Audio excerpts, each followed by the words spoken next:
calling it a site tour for the request for proposals for an outdoor holiday market here in the southern end of Union Square Park. It's pretty straightforward. This market has been here for at least the last dozen years, and it's become a very popular holiday tradition where we've issued a request for proposals. If you don't have the request for proposals, I have copies here. All the information is really in the request for proposals, so you should read it.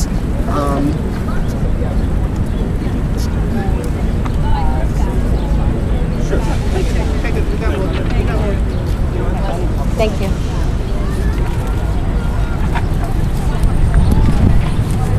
Basically, I'm just here to go over some information just to make sure everybody who is interested in proposing knows what the procedure is and what Parks is expecting. So again, if you haven't read the request for proposals, you should obviously read the request for proposals. Really all the information you need is in here. The proposals are due on May 19th and at 3 o'clock. So if you want to be considered, don't be late, because if you give a proposal in late, we can't look at it. So please get it in on time. Again, all the proposal criteria is listed in the RFP. What we're envisioning, again, as we've had for the past at least more than 10 years for sure, is an outdoor market that would run from the week before Thanksgiving to the week after Christmas. So it's a temporary market that will operate just during the holiday season. It's for the sale of gifts and other merchandise. I'll just so we can all be on the same page. The RFP, which again you'll all read, but it says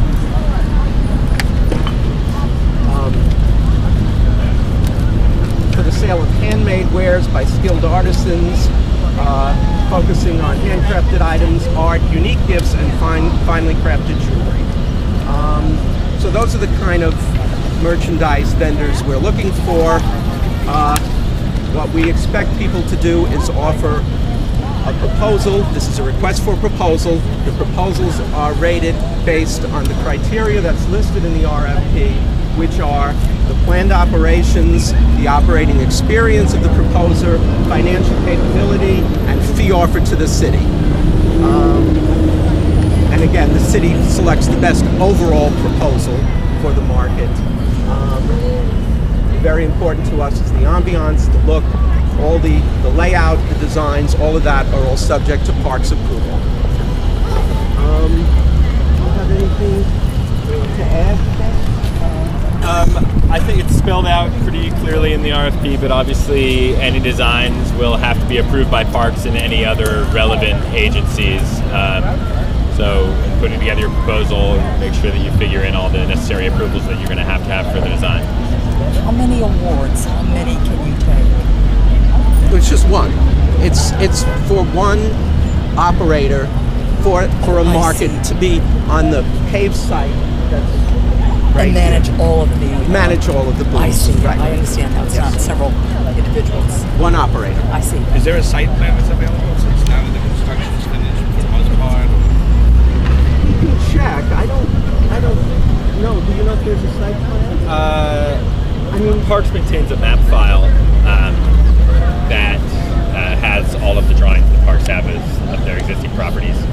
So if you contact, the contact information is in the RFP, and we might be able to point you in the right direction. If you look at our map file, we would have it, but there probably is something, given the park has been renovated. Yeah. Is it public information what the previous gross and fees were? Yes. So get that? Or? Sure. We can do that. I can send you an email? We can send an email. You know what? I'll put down all these questions. I can give you a rough idea, but we can get you the exact numbers. Gross was over 2 million. I don't remember exactly. But we'll get it's public information. And the fee was structured on a percentage basis, based on the gross receipt. You know, minimum as our usual agreements are structured financially as a minimum guaranteed fee versus a percentage of gross receipts, whichever is the greater. And that's how the previous rent structure or fee structure was done.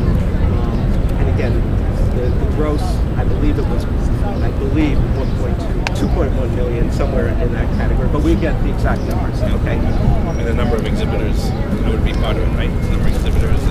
Right. Well, of course, the number of exhibitors key into the amount of gross.